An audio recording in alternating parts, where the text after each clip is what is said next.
Hello everyone, Mr. Pelican here with The Savvy Saint, the news program dedicated to help you get the best out of distance learning. We've got a great show put together today. We've got some tech and organization tips, health and wellness information, and we'll end the show with sports. Let's get it started with tech and organization. We're going to send it over to Bob. Bob?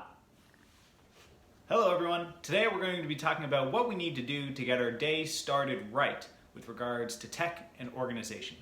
So the first thing I'd like to do is actually take a look at our computer screen and see where we need to log in to get started for our day. Let's take a look. For our youngest students, we are going to go to fjvd.org and navigate to our school homepage. That's what you see on your screen here. From the homepage, you're going to go to the Academics tab and click on the appropriate grade. Things look a little bit different for our middle schoolers. We're going to start at Google. Once we're logged into our FJVD account, we're actually going to head to Gmail first at the start of each day.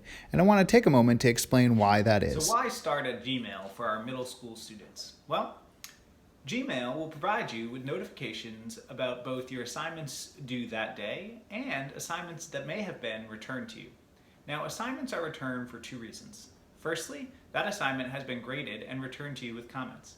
If this is the case and the assignment has already been graded, you do not need to do anything further for that assignment. Another assignment may be returned if it is not complete and needs further corrections. At that point, you would need to resubmit the assignment based on the comments left by your teacher. It's important that you start at your Gmail so that you can see what's been returned from previous days and why it's been returned. After that, you're free to navigate to your classroom to see what's going on for today's assignments. So let's talk a little about organization. You've been to your Gmail account, your Google Classroom, or the fjvd.org webpage, and you know what you need to do for the day. The next thing I would do is make a list, starting with the activities that you find most challenging. You want to tackle those first in the day when you feel the most fresh. So those are just a few tech and organization tips to get you started. Go to the fjvd.org webpage or your Gmail account first, make a list of what you need to accomplish for the day, and start with the most challenging tasks first. I hope this is a helpful look into some tech and organization help. Have a great day, everyone.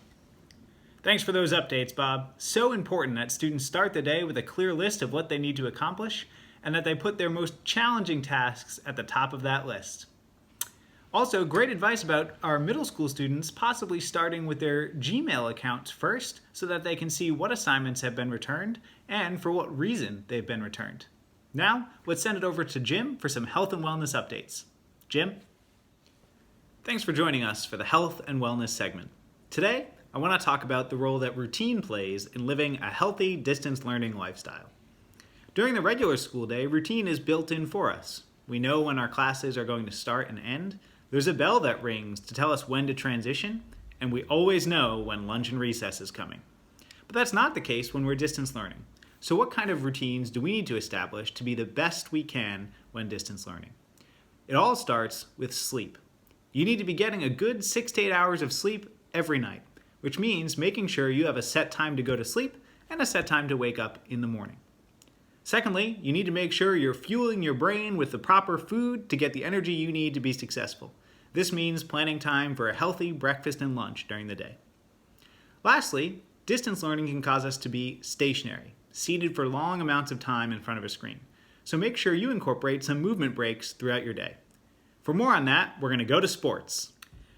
As Jim mentioned, it's so important that we find ways to be active during distance learning.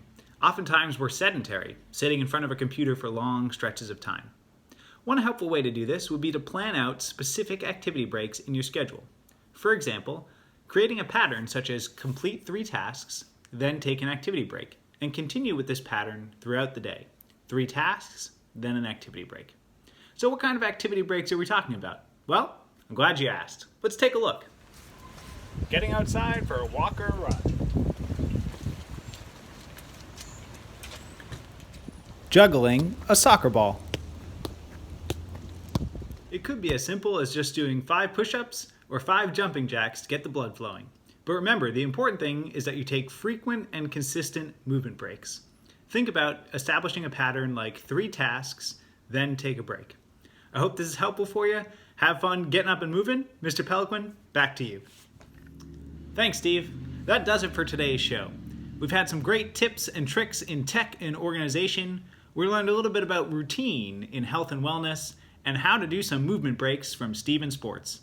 I hope you enjoyed today's presentation. Have a great day, everyone. Be kind to one another.